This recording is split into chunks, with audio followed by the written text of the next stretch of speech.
y a 2 mois, dans la librairie à bout portant, nous recevions Jean-Christophe Tixier, pour lequel j'ai consacré un épisode dans plein cœur, que vous pouvez retrouver. C'est l'épisode 2, celui du mois d'avril.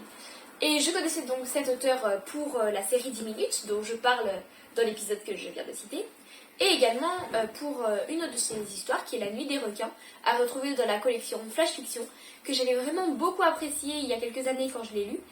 J'avais aimé le côté un peu oppressant, la tension, c'était vraiment bien réalisé.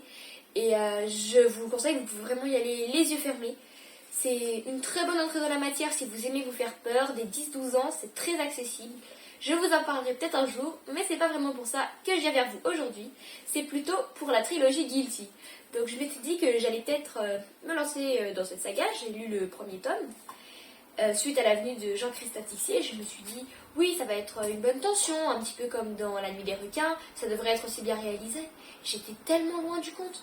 C'est encore mieux que ce que j'avais imaginé, donc je ne peux pas ne pas vous en parler, même si ça fait un petit peu fun club maintenant, avec le nombre de vidéos que j'ai fait autour de Jean-Christophe Tixier, mais je pense qu'il s'agit d'un des auteurs incontournables du polar jeunesse.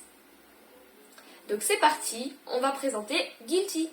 Guilty, c'est une trilogie qui porte le nom d'une application qui est au centre de son intrigue.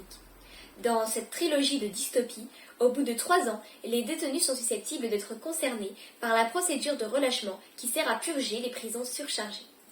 Comme le peuple est souverain, chaque citoyen ayant installé l'application Guilty est invité à voter pour le relâchement du détenu de son choix. Cela peut paraître une bonne idée, mais c'en est une fausse. Les relâchés sont traqués et quiconque le souhaite peut impunément lyncher un des relâchés qui est à jamais considéré comme un fuyard. Guilty est composé de 3 tomes, qui sont 3 affaires différentes. Celle dont je vais vous parler est la première affaire, l'affaire Diego Abrillo. C'est l'histoire de Diego, un détenu de 22 ans, qui va être relâché après avoir été désigné par le peuple avec l'application Guilty, tandis qu'il va tenter de fuir des centaines de bourreaux qui n'auront en tête que rétablir leur justice en le lynchant publiquement. Il va tenter, lui, de rétablir sa vérité, de renouer avec le passé et de se libérer de ses remords et de ses regrets. Nous allons connaître durant sa quête, une quête, nous aussi, dans la tête de Diego, pour comprendre la vérité, sa vérité. Car si le coupable a été relâché, parviendra-t-il à se libérer de sa culpabilité? Et maintenant, c'est parti pour l'extrait. Je m'appelle Diego, j'ai 22 ans. Je suis né un matin d'avril à 9h. Ma mère m'a de nombreuses fois raconté qu'il faisait beau ce matin-là et que, par une fenêtre ouverte de la maternité, elle entendait le chant joyeux d'un merle. Tout le monde disait que c'était un heureux présage et que ma vie aurait la légèreté et la beauté du gazouillis des oiseaux. Mais le chant du merle s'est tué à jamais, sous l'effet de la colère qui m'éventre, du passé qui me bouffe, des regrets qui m'étouffent, sous les hurlements et les menaces de mes codétenus, sous l'effet de la violence qui se déchaîne autour de moi et en moi.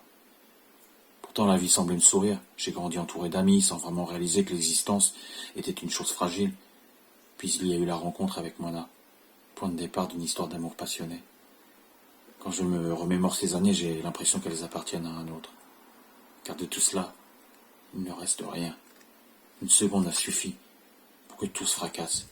Une seconde dont j'ai permis l'existence. Par ma bêtise et mon inconséquence.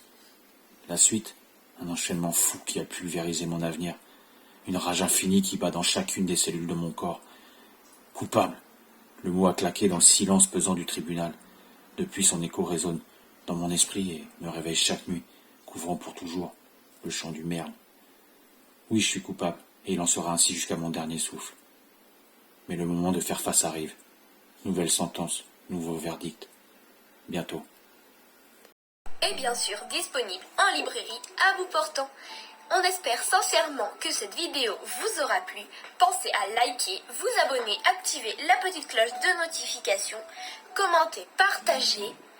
En attendant notre prochaine émission, à vos marque-pages, prêts, lisez et à bientôt!